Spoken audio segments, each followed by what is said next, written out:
আসসালামু আলাইকুম ওয়া রাহমাতুল্লাহি ওয়া বারাকাতুহু। নাহমাদুহু ওয়া নুসাল্লি আলা রাসূলিহিল কারীম। আশহাদু আল লা ইলাহা ইল্লাল্লাহু ওয়াহদাহু লা শারীকা লাহ ওয়া আশহাদু আন্না মুহাম্মাদান আবদুহু ওয়া রাসূলুহু। আম্মা বা'দ। রব্বি ইশরাহ লি সাদরি ওয়া ইয়াসসির লি আমরি ওয়াহলুল উকদাতাম মিন লিসানি ইয়াফকাহু কাওলি। রব্বি জিদনি ইলমা, রব্বি জিদনি ইলমা। আল্লাহুম্মা ইন্নী আসআলুকা ইলমান নাফিআ ওয়া রিজকান তাইয়্যিবা ওয়া আমালান মুতাকাব্বালা। সম্মানিত উপস্থিতিগণ, আমরা সর্বপ্রথম সেই মহান আল্লাহ তাবারক ওয়া তাআলার কৃতজ্ঞতা প্রকাশ করব, যিনি আমাদের সকলকে শেখুল ইসলাম ইবনে তাইমিয়া রাহিমাহুল্লাহ আজ সম্ভবত 33তম ক্লাস, যাই হোক, আজকের পর্বে আমাদের সকলকে উপস্থিত হওয়ার তৌফিক দিয়েছেন, যার জন্য আমরা আল্লাহ তাআলার কৃতজ্ঞতা প্রকাশ করব। তারপর আমাদের সকলে প্রাণ প্রিয় নবী করিম মুহাম্মদ মুস্তাফা সাল্লাল্লাহু আলাইহি ওয়াসাল্লাম ওনার উপর অসংখ্য শান্তি ধারা বর্ষিত হোক। আল্লাহুম্মা সাল্লি আলাইহি, আল্লাহুম্মা বারিক আলাইহি। সম্মানিত উপস্থিতিগণ, আজকে ইনশাআল্লাহ আমরা যে মুমিনরা তাদের রবকে কিয়ামত দিবসে দেখবে সে বিষয় নিয়ে, তার উপরে ঈমান আনা এবং দেখার জায়গা সে নিয়ে আলোচনা হবে। তার উপরে ঈমান আনতে হবে যে মুমিনরা তাদের রবকে দেখবে, আর কোন জায়গায় দেখবে। তো লেখক রাহিমাহুল্লাহ তিনি বলেন যে ওয়াকাদ দাখালা আইদান ফিমা যাকারনাহু মিনাল ঈমান বিহি ওয়া বিকুতুবিহি ওয়া বিমালাইকাতিহি ওয়া বিরুসুলিহি আল ঈমানু বিআন্নাল মুমিনিনা ইয়ারাউনাহু ইয়াওমাল কিয়ামা। তিনি বলেন যে এটা এর অন্তর্ভুক্ত যে আমরা পূর্বে বর্ণনা করেছি, তার উপরে আল্লাহর উপরে ঈমান আনা, তার কিতাবসমূহের প্রতি ঈমান আনা, তার ফেরেশতাগণের প্রতি ঈমান আনা এবং তার রাসূলগণের প্রতি ঈমান আনা। এই কথার প্রতি ঈমান আনা যে মুমিনরা কিয়ামত দিবসে আল্লাহ তাআলাকে দেখবে, এর অন্তর্ভুক্ত। মানে এটার উপরে যদি ঈমান আনে তো স্বাভাবিকভাবে আল্লাহর উপরে ঈমান নিয়ে আসা হবে, তার আসমানি গ্রন্থ তথা কোরআনের উপর এবং ফেরেশতাগণের উপর ও তার রাসূলগণের উপর। তো এইভাবে ঈমান নিয়ে আসা মুমিনদের কিংবা মুমিনদের ব্যাপারে যে তারা কিয়ামত দিবসে আল্লাহ তাআলাকে দেখবে, তো এটার প্রতি ঈমান নিয়ে আসা মূলত আল্লাহ তাআলার উপরে ঈমান নিয়ে আসা বাহ্যিকভাবে এটা স্পষ্ট হয়। কারণ এই বিষয়টি আল্লাহ তাআলা বলেছেন যে মুমিনরা কিয়ামত দিবসে দেখবে। তো যদি আমরা এই কথার উপরে ঈমান নিয়ে আসি যে মুমিনরা আল্লাহ তাআলাকে কিয়ামত দিবসে দেখবে, তো মূলত আল্লাহ তাআলার উপরে ঈমান আনার অন্তর্ভুক্ত। কারণ এটা তো আল্লাহ তাআলাই বলেছেন। তো যদি আল্লাহ তাআলাকে বিশ্বাস না করি, তার উপরে ঈমান না নিয়ে আসি, তাহলে সেই কথার উপরে ঈমান আনার কোনো অর্থই দাঁড়ায় না যে মুমিনরা আল্লাহ তাআলাকে কিয়ামত দিবসে দেখবে। ফলে এই কথার উপরে বিশ্বাস করা যে মুমিনরা তারা আল্লাহ তাআলাকে কিয়ামত দিবসে দেখবে, এটার উপরে বিশ্বাস করাই মানে আল্লাহ তাআলার উপরে ঈমান নিয়ে আসা।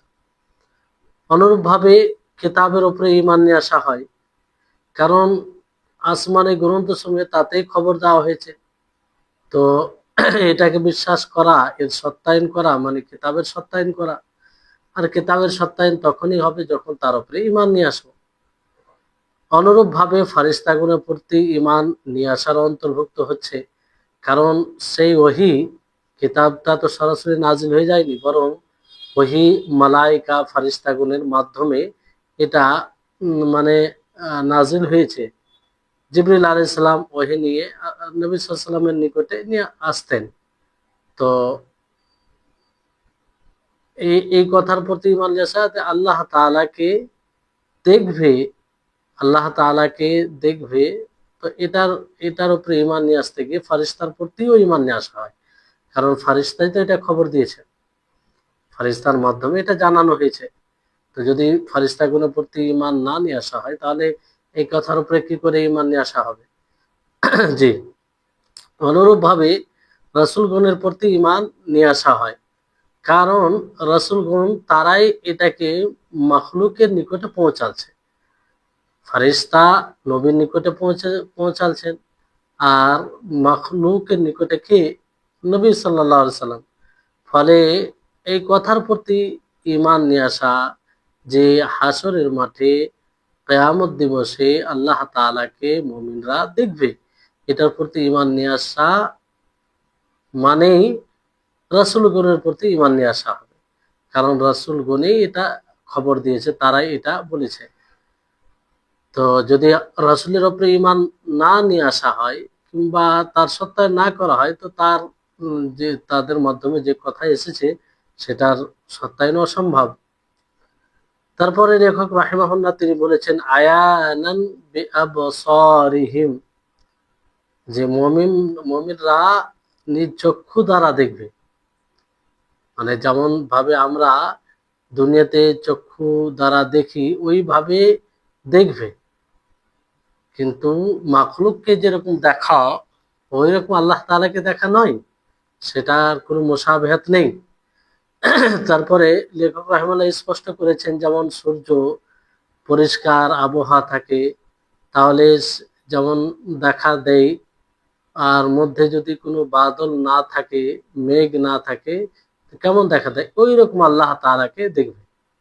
তবে সূর্যকে দেখার সাথে এখানে সাদৃশ্য নয়, বরং দেখার দিক দিয়ে, দেখা যেমন মানুষ সচক্ষে দেখে সূর্যকে, ওই রকম ওই দিক দিয়ে স্পষ্ট ভাবে আল্লাহ তাআলাকে দেখবে। সূর্যের সাথে এখানে তাসবিহ নয়, আউযুবিল্লাহ। আর এখানে রুইয়া বলতে দেখা বলতে কি, যেমন সূর্য আমরা নিজের চক্ষু দ্বারা দেখি, অনুরূপ ভাবে আল্লাহ তাআলাকে চক্ষু দ্বারাই দেখবে, কিন্তু সেটা কেমন দেখা, হ্যাঁ, সেটা আল্লাহু আলাম, সে ব্যাপারে কিছু কোরআন হাদিসে নেই। তারপর লেখক রাহিমাহুল্লাহর কথা, ওয়া কামা ইয়ারাউনাল কমারা লাইলাতাল বদরি লা ইউদামুনা ফি রুয়াতিহি, যেমন ভাবে 14 তারিখের রাত্রির চাঁদ দেখে, আর কারো কোনো অসুবিধা হয় না সেই দেখাতে। জি, মানে এক কথায় আল্লাহ তাবারক ওয়া তাআলাকে দেখবে স্বচক্ষে। তারপরে ইয়ারাউনাহু সুবহানাহু ওয়া হুম ফি আরাসাতিল কিয়ামা, যে তারা তাকে দেখবে, আল্লাহ তাআলাকে দেখবে, যে কিয়ামতের মানে এক প্রশস্ত জায়গা থাকবে, সেখান থেকে তারা দেখবে। এমন অবস্থায় যে তারা কিয়ামতের প্রশস্ত জায়গায় থাকবে। আরাসা এর বহু বচন আরাসা, আর এটা বলা হয় এমন জায়গাকে যেটা প্রশস্ত, যেখানে কোনো প্রকারে কোনো বিল্ডিং, কোনো নির্মাণ কিছু থাকবে না, শুধু জমিন প্রশস্ত থাকবে। যেমন নবী করিম মুহাম্মদ সাল্লাল্লাহু আলাইহি সাল্লাম বলেছেন।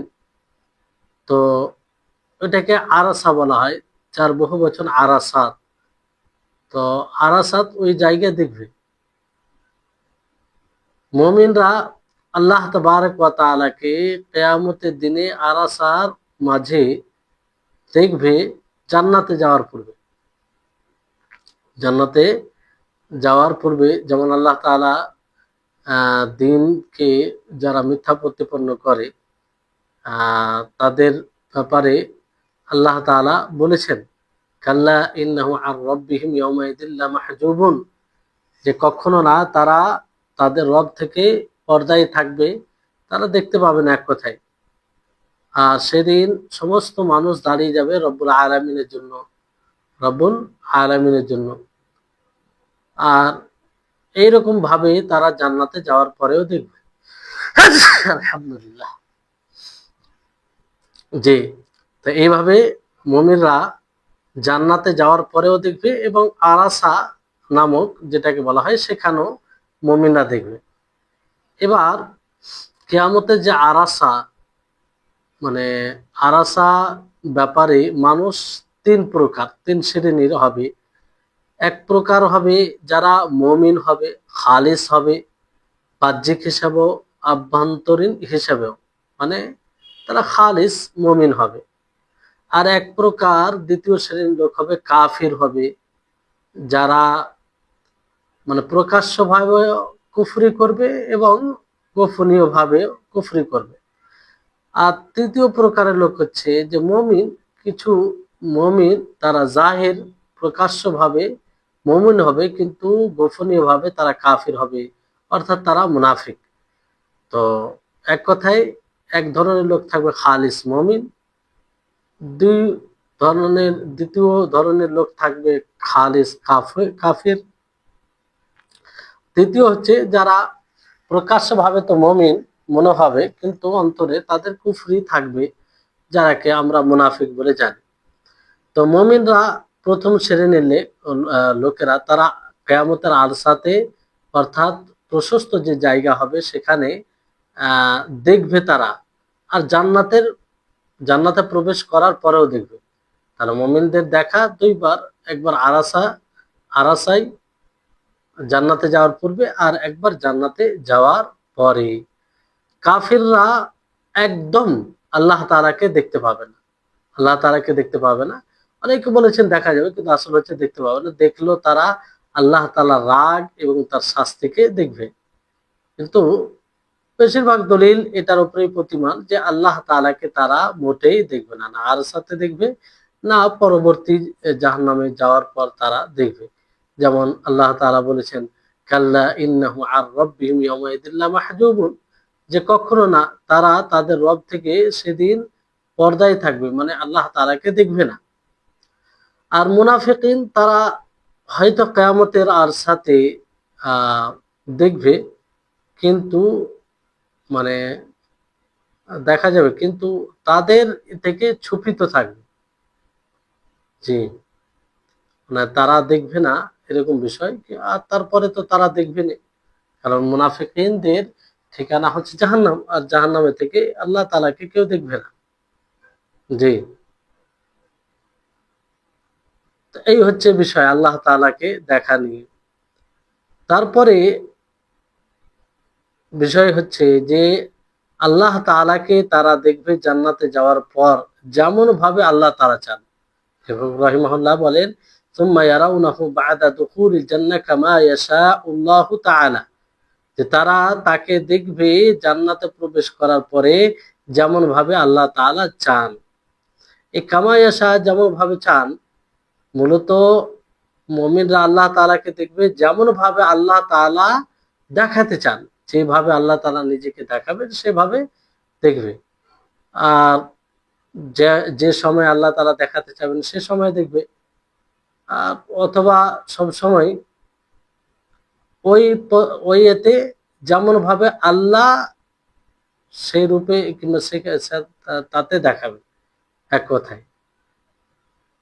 তো এই দেখা, আল্লাহ তাআলাকে কেমন ভাবে দেখবে কিংবা আল্লাহ তাআলা কেমন দেখা যাবে, এগুলো কোনো বিষয় প্রমাণিত নয়। মানে এগুলো ব্যাপারে কথা বলা যায় না, যেহেতু কোরআন হাদিসে এরকম স্পষ্ট নেই। তবে আল্লাহ তাআলাকে দেখবে, কিন্তু আল্লাহ তাআলাকে দেখবে, কেমন দেখবে, এরকম কোনো বিষয় নেই। রুইয়া দেখা, এটা অর্থ স্পষ্ট যে তারা আল্লাহ তাআলাকে দেখবে যেমন চাঁদকে দেখা হয়। এটার উপরে বলা হয়েছে যে এইভাবে এটা দেখবে, এরকম ভাবে দেখবে, কিন্তু কেমন করে দেখবে এটার ব্যাপারে আমরা কিছু জানি না, আর না শরীয়তে এই ব্যাপারে কিছু বলা হয়েছে। জি, তাহলে এই হচ্ছে বিষয়। সুম্মা ইয়ারাউনাহু বা'দা দুখুলিল জান্নাহ কামা ইয়াশাউল্লাহু তাআলা, যে জান্নাতে যাওয়ার পরেও মুমিনরা আল্লাহ তাআলাকে দেখবে, কিন্তু সেই দেখা কেমন, আল্লাহ তাআলা যেমন ভাবে দেখাতে চাইবেন সেভাবে দেখবে। আশা করি আপনারা বুঝতে পেরেছেন যে আল্লাহ তাআলা দেখার ব্যাপারে যেটা বিষয় রয়েছে। তারপরে ইয়াউমে আখিরাতের প্রতি ঈমান, এই বিষয়ে লেখক রাহিমাহুল্লাহ বলেছেন কিছু। তো লেখক রাহিমাহুল্লাহ ইয়াউমে আখিরাত সম্পর্কে কথা এবং আহলে সুন্নাহ ওয়াল জামাতের আকীদা সম্পর্কে কথা বলেন কিভাবে, যে ওয়ামিনাল ইমানি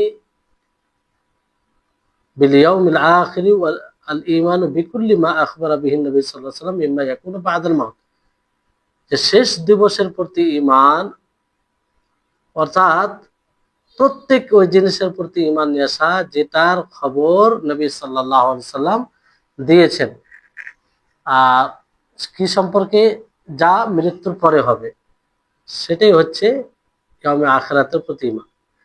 যে এই কথার প্রতি ঈমান, যা কিছু নবী সাল্লাল্লাহু আলাইহি ওয়াসাল্লাম বলেছেন যে মৃত্যুর পরে কি হবে এগুলো সম্পর্কে যা কিছু বলেছেন, সেটাই হচ্ছে, এর উপরে ঈমান নিয়ে আসাই হচ্ছে ইয়াউমে আখিরাতের প্রতি ঈমান। এবার বিষয়টি হচ্ছে যে শেষ দিবসের প্রতি ঈমান এটা আবশ্যিক, যে আর ঈমানের যে 6টি রুকুন আছে, স্তম্ভ আছে, তার মধ্যে একটি এজন্য অনেকেই আল্লাহ তাবারক ওয়া তাআলা ঈমান, তার সাথে ঈমান এবং শেষ দিবসের প্রতি ঈমান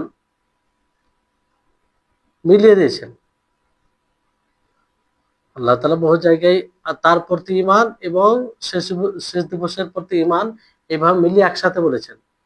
বিভিন্ন আয়াতে দেখতে পাবেন, হাদিসে দেখতে পাবেন যে ইয়াউমে আখিরাত এবং আল্লাহর প্রতি ঈমান এই দুটোকে একসাথে বর্ণনা করা হয়েছে।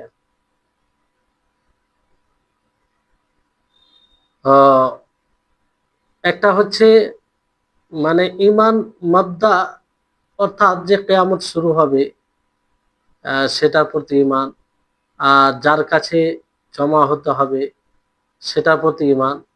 কারণ যতক্ষণ পর্যন্ত মানুষ শেষ দিবসের প্রতি ঈমান না নিয়ে আসবে ততক্ষণ পর্যন্ত সে মুমিন হবে না, ততক্ষণ পর্যন্ত সে মুমিন হবে না।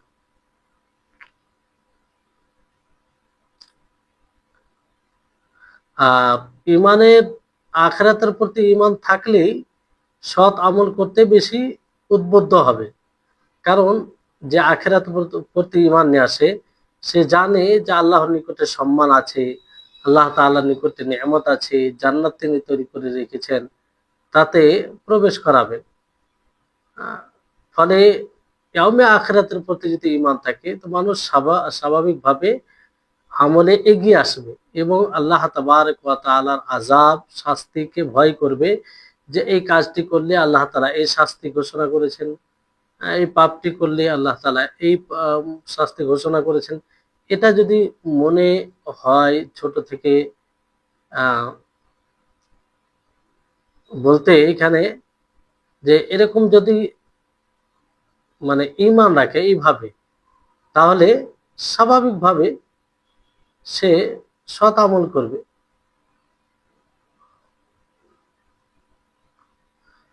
তো যেমন আল্লাহ তাবারক ওয়া তাআলা বলেন, যারা এইভাবে ঈমান নিয়ে আসে না তাদের সম্পর্কে বলেন যে ওয়াকালু মা হিয়া ইল্লা হায়াতুনা দুনিয়া নামুতু ওয়া নাহইয়া ওয়া মা ইউহলিকুনা ইল্লা দাহরু, যে তারা বলে যে এই দুনিয়াটা শুধু মানে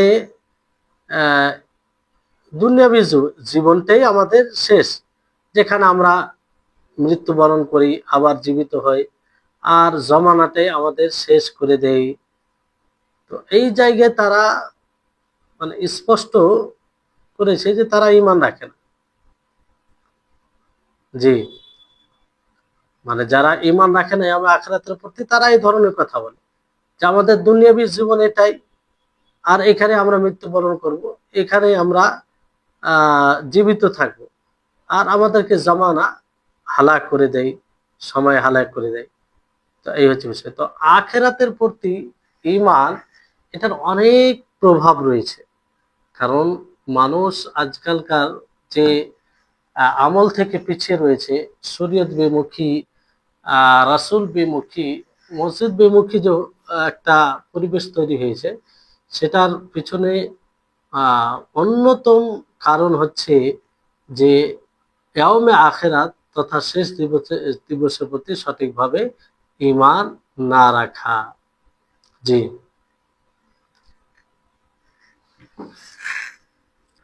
জি, এটাই যে ইয়াউমে আখিরাত মানে শেষ দিবস। ইয়াউমে আখিরাত এই জন্য বলা হয় যে তারপরে আর কোনো দিন নেই, তারপরে কোনো দিন নেই। আর এটা মানে আহ, যতগুলো স্তর রয়েছে বারজাখী জীবনের, তার শেষ, এটা মানে শেষ বলতে সেদিনই ফায়সালা হবে, কে জাহান্নামী হবে কে জান্নাতি হবে।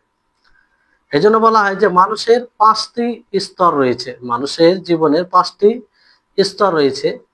একটি স্তর হচ্ছে যে অস্তিত্বহীনের স্তর, মানে একটা সময় ছিল যে মানুষের উজুদ, মানুষের অস্তিত্বই ছিল না, এটা একটা স্তর, মানে অবস্থা।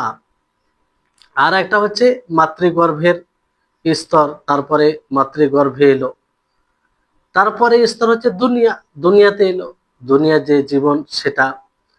তারপরে স্তর হচ্ছে বারজাখ, বারজাখী জীবন, কবরের জীবন, মানে মৃত্যুর পরে কিয়ামত সংঘটিত হওয়ার আগে যে অবস্থা সেটাকে বারজাখী জীবন বলা হয়।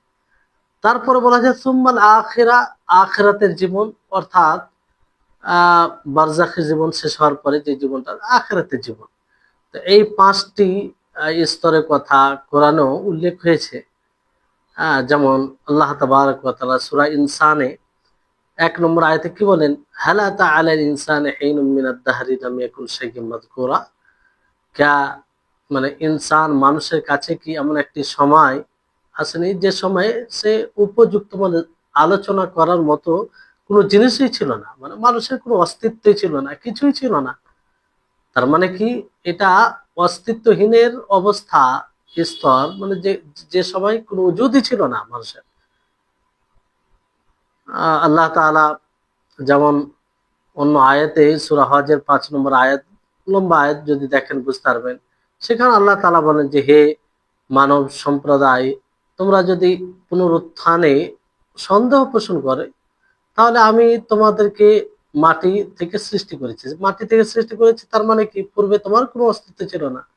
তারপর নুতফা, বীর্য থেকে, আলাকা থেকে, ফের মুজগা, মানে সৃষ্টি, যেটা সৃষ্টি হয়েছে তা থেকে, এবং যেটা পুরোপুরি সৃষ্টি হয়নি তা থেকে, যাতে তোমাদের জন্য স্পষ্ট হয়ে যায়। আর বাচ্চাদানিতে তোমাদের স্থির করেছি আহ, যেমন ভাবে নির্ধারিত সময় পর্যন্ত আল্লাহ তাআলা যেমন ভাবে চান। তারপরে বাচ্চার আকারে আল্লাহ তাআলা পৃথিবীর বুকে নিয়ে আসেন, নিয়ে আসার মাধ্যম, যাই হোক পৃথিবীর বুকে আসে।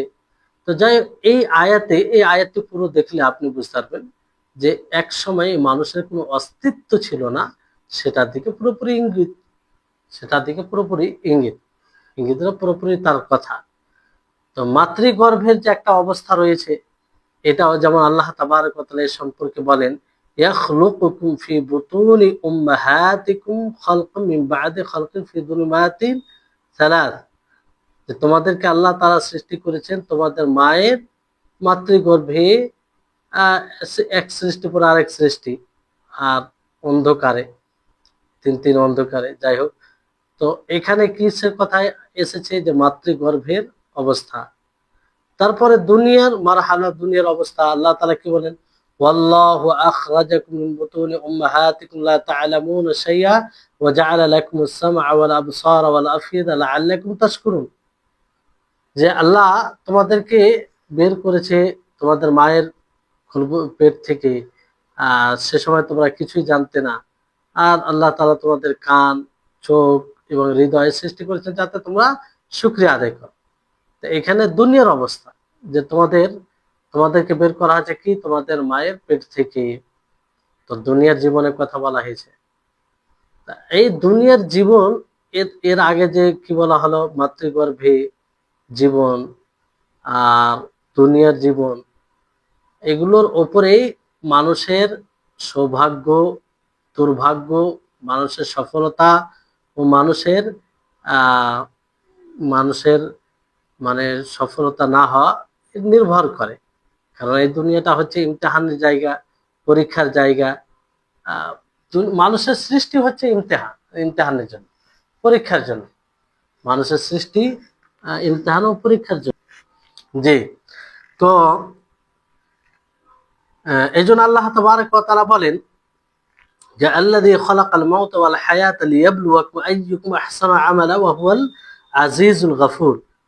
যে ওই সত্তা যিনি মরণ জীবনকে সৃষ্টি করেছেন যাতে তোমাদেরকে পরীক্ষা করেন যে তোমাদের মধ্যে কে উত্তম আমল করে, আর তিনি সব জায়গায় গালিব এবং ক্ষমাশীল। তো এই হচ্ছে দুনিয়াটাই মূল মানুষের পরীক্ষার জায়গা। এই জন্য এই দুনিয়াটাকে সেভাবেই প্রত্যেকটা মানুষকে গ্রহণ করা উচিত যে এটা মূলত আমাদের নিজের আখিরাতকে তৈরি করা, নিজের আখিরাতকে গড়ে তোলার জায়গা, পরীক্ষার জায়গা। কারণ এই জিনিসটা যখন মানুষের ব্রেনে থাকবে, এটা বুঝতে পারবে, স্বাভাবিকভাবে দুনিয়াকে সে চিরস্থায়ী মনে করবে না, আর ওইভাবে সে জীবন যাপন করবে। যেমন ধরুন যে যদি বলা হয় যে তোমাকে 1 ঘন্টা সময় দেওয়া হলো কিংবা 2 ঘন্টা সময় দেওয়া হলো, এই সময় তোমার এটা পরীক্ষার সময়, এটা তোমার পরীক্ষার সময়, তোমার সবকিছু নজরে রাখা হবে, ওই অনুযায়ী তোমার ফলাফল হবে। তাহলে ওই 2 ঘন্টা মানুষ কিভাবে কাটাবে, কিভাবে অতিবাহিত করবে, তার ব্রেনে সবসময় এটা থাকবে যে না, আমি পরীক্ষার মুহূর্তে আছি। অনুরূপভাবে আমাদের দুনিয়ার এই পুরো জীবনটাই পরীক্ষা। এটা দারুল ইমতিহান, এটা দারুল ইবতেলা, আজমাইশ, পরীক্ষার এটা জায়গা। আর বারজাখী জীবন সম্পর্কে আল্লাহ তাআলা বলেন যেমন ওয়ামি ওয়ারাইহিম বারজাখুন ইলা ইয়াউমি ইউবআসুন। বারজাখ থেকে ওই দিন পর্যন্ত যেদিন পুনরুত্থিত করা হবে। তাহলে এটা বারজাখী জীবন সম্পর্কে বলা হয়েছে। জি। তারপরে আখিরাতের জীবন, আখিরাতের মানে মারহালা, সেটা কি শেষ, আর এটাই শেষ, তারপর আর কোনো মানে স্তর নেই। আর এর কথা যেমন আল্লাহ তাআলা সূরা মুমিনুনে কি বলে, সুম্মা ইন্নাকুম বা'দা যালিকা লামাইয়িতুন সুম্মা ইন্নাকুম ইয়াওমাল কিয়ামাতি তুবআসুন। যে তোমরা এরপরে মারা যাবে, আর কিয়ামত দিবসে তোমরা পুনরুত্থিত হবে। কি হবে? পুনরুত্থিত হবে। এখানে স্পষ্ট ভাবে আল্লাহ তাআলা বলেছেন যে আখিরাতের কথা, যে আখিরাত হবে, শেষ দিবস ঘটবে। তো যাই হোক, লেখক রাহিমাহুল্লাহ এই কথা, যান ঈমান বিকুল্লি মা আখবারা বিহি নবী সাল্লাল্লাহু আলাইহি ওয়াসাল্লাম মিম্মা ইয়াকুনু বাদাল মাউত, যে এই কথার উপরে ঈমান নিয়ে আসা যে নবী করিম মুহাম্মদ সাল্লাল্লাহু আলাইহি ওয়াসাল্লাম তার সম্পর্কে যা কিছু বলেছেন মৃত্যুর পরে, মৃত্যুর পরে যা হবে, মৃত্যুর পরে কি হবে না হবে, সে বিষয়ে যা কিছু আল্লাহ নবী বলেছেন তার উপরে ঈমান নিয়ে আসা, তার উপরে কি ঈমান নিয়ে আসা। আর এই ঈমান ইয়াউমে আখিরাতের অন্তর্ভুক্ত, এবং আখিরাতের প্রতি ঈমান নিয়ে আসা এটার অন্তর্ভুক্ত। কারণ নবী সাল্লাল্লাহু আলাইহি সাল্লাম যা কিছু বলেছেন, তো তিনি তো বলেছেন যে আখিরাতের প্রতি ঈমান নিয়ে আসতে হবে। এই জন্য মনে রাখবেন যে যখনই মানুষ মারা যায় তখনই ইয়াউমে আখিরাতে প্রবেশ করে, যখনই মানুষ মারা যায়। কারণ যার যে মৃত্যুবরণ করলো তার জন্য কিয়ামত, কিয়ামত হয়ে গেল। প্রত্যেকটা মৃত্যুর পরে জিনিস তার জন্য কিয়ামত হয়ে যায়, আর কিয়ামত হয়ে গেলে সেটাই শেষ দিবস, সেটাই তার শেষ দিন। মানুষ মারা গেল না, তার বারজাখী জীবন শুরু হলো, আর তারপরেই তো কিয়ামত বলতে শেষ দিবস শুরু হবে। তো আমাদের মাঝে ইয়াউমে আখরাত আমাদের একদম নিকটে, অতি নিকটে। আমাদের মাঝে ও ইয়াউমে আখরাত শেষ দিবসের মাঝে মৃত্যু ছাড়া আর কোনো ফাসিল মানে কিছুই নেই। জি। তো শুধু মৃত্যুই আর হয়ে আছে। তো এই জন্য আমাদেরকে সব সময় এই কথাটি ধ্যানে রাখতে হবে, মাথায় রাখতে হবে যে আমরা খুব ভয়াবহ অবস্থায় আছি। কারণ মৃত্যু কোন সময় আসবে, হলে আসবে তা নয়। মৃত্যু যে কোনো সময় আসতে পারে, যে কোনো সময় আসতে পারে। এই জন্য আপনি যদি বাড়ি থেকে বের হন, তো গ্যারেন্টি নেই যে আপনি আবার বাড়ি ফিরে আসবেন। কিংবা আপনি যদি আহ আর কিছু কোনো জায়গায় থাকেন, যে আবার যে ফিরে আসবেন, কোনো গ্যারেন্টি নেই। জি। তো মানুষের মৃত্যু হলেই আমি আখেরাত শুরু। আর মানুষের মৃত্যু হলেই তো কবরে ফিতনা রয়েছে। যদি উত্তর দিতে পারে তাহলে তার জন্য ভালো পরিণাম রয়েছে, আর যদি উত্তর না দিতে পারে তার জন্য মন্দ পরিণাম রয়েছে। এই জন্য আমাদের সব সময় উচিত তওবা করা, ইস্তেগফার করা, আল্লাহর কাছে ক্ষমা চাওয়া। কারণ কখন মৃত্যু হবে বলার নেই। আজকে আমরা হয়তো ক্লাস করছি, ফের আগামীকাল আমরা যে আবার আগামী ক্লাসে উপস্থিত হতে পারবো এর কোনো গ্যারান্টি নেই। আগামীকাল তো দূরের কথা, আগামী আমি আমি আপনি 2 মিনিট পরে আবার এরকম ভাবে কথা, সেটাও গ্যারান্টি দিতে পারি না। মৃত্যু আমাদের একদম নিকটে, একদম নিকটে। আমরা তো জানি না কখন মৃত্যু হবে, 2 বছর পর, না 3 বছর পর, না 4 বছর পর, না 10 বছর পর, না 20 বছর পর। মৃত্যু তো 2 মিনিট এই মুহূর্তে হতে পারে। কেউ তো এটা বলতে পারবে যে আমার মৃত্যু আজকে হবে না, কেউ এটা কথা বলতে পারবে না, আর কেউ স্বীকারও করবে না। জি।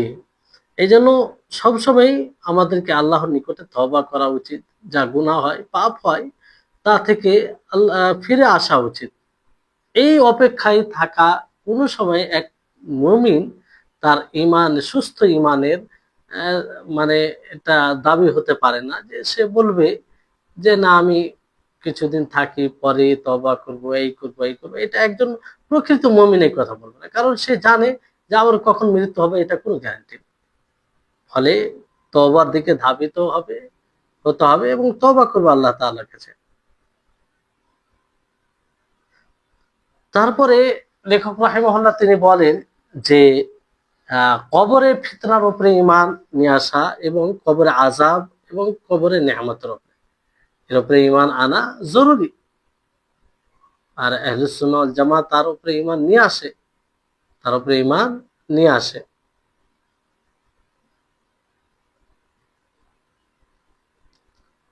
জি। তো এই ফিতনা, কবরে ফিতনার উপরে ঈমান নিয়ে আসা। কবরে ফিতনা বলতে কি? ইখতিবার। কবরে ফিতনা বলতে মৃত্যুকে যে প্রশ্ন করা হবে, দাফন দেওয়া হয়ে যাবে তখন, যখন তার দাফন দিয়ে মানুষ বাড়ির দিকে মুখ ফিরিয়ে নেবে, যেতে আরম্ভ করবে, তখনই দুই ফারিস্তা এসে তাকে উঠাবে আর জিজ্ঞাসা করবে যে মান রাব্বুক, মা দীনুক, মান নাবিয়ুক। তো আহলে সুন্নাহ ওয়াল জামা এই কবরে ফিতনার উপরে ঈমান রাখে, কারণ কিতাব ও সুন্নাত তার উপরে প্রতীয়মান, তার উপরে প্রতীয়মান। আর কিতাব থেকে, কোরআন থেকে মাহমুদ এখানে কিতাব,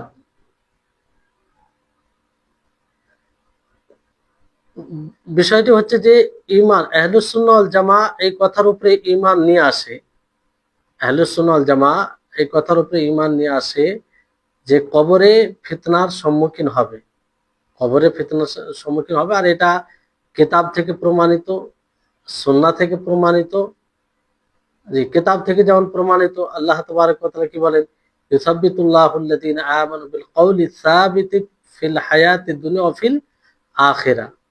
যে আল্লাহ তাআলা তাদের অনড় রাখবেন যারা ঈমান এনেছে কওলে সাবিতের উপরে, প্রমাণিত কথার উপরে, দুনিয়াবী জীবনে এবং আখেরাতে। তো এটা কিসের ব্যাপারে?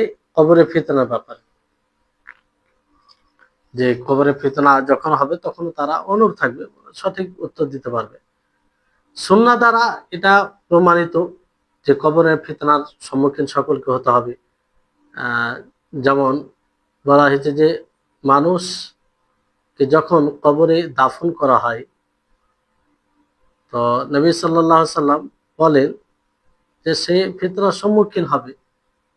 তিনি বলেন যে আমার থেকে ওহী করা হয়েছে যে তোমাদেরকে পরীক্ষা করা হবে তোমাদের কবরে। জি, এটা থেকে আন্নাকুম তুফতানুনা, যে তোমরা ফিতনায় মুবতালা হবে তোমাদের কবরে। তো এটাও একটা দলিল যে আমাদের সকলকে কবরে ফিতনার সম্মুখীন হতে হবে। জি, আর কবরে ফিতনা অনুরূপভাবে দাজ্জালের ফিতনা তার আগে, মৃত্যুর আগে।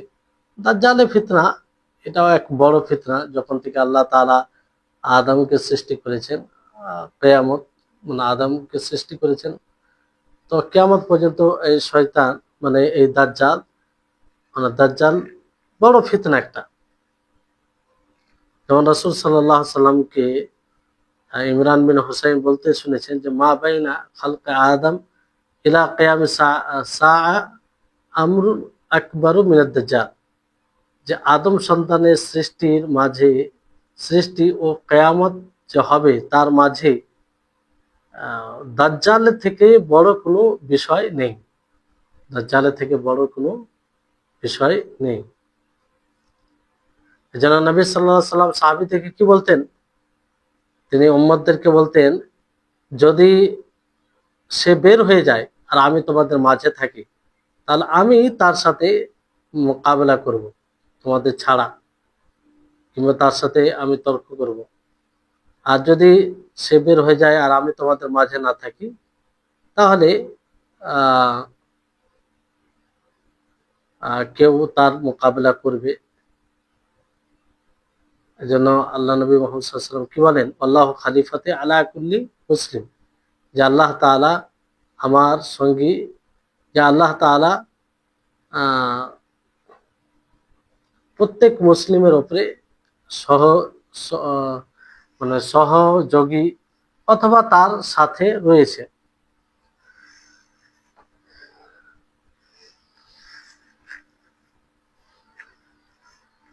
তো কবরের ফিতনা এটা একটা ফিতনা, দাজ্জালের ফিতনা এটা একটা বড় ফিতনা, যার ব্যাপারে বলা হলো দাজ্জালের ফিতনা এটাও একটা বড় ফিতনা। মানে দাজ্জালের ফিতনা কেন এটা বড়, সেটা স্পষ্ট যে অনেক মানুষ ওই ফিতনায় পড়ে যাবে, ফলে আখিরাত নষ্ট হবে। আর যেটা কবরের ফিতনা রয়েছে সেটাও একটা বড় ফিতনা, যে মানুষ এমন প্রশ্ন করা হবে যার উত্তর সে দিতে পারবে না। মানে প্রশ্ন বলতে যে 3টি প্রশ্ন আছে কবরে, তো তারাই উত্তর দিতে পারবে যারা সঠিক মতো কোরআন হাদিস অনুযায়ী জীবনযাপন করেছে।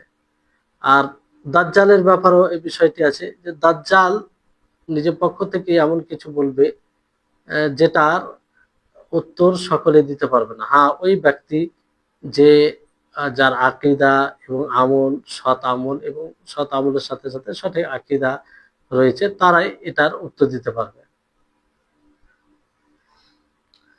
জি, তাহলে আজকে এই কবরের ফিতনা সম্পর্কে আরো কিছু বিষয় আছে, ইনশাআল্লাহ পরবর্তী ক্লাসে হবে।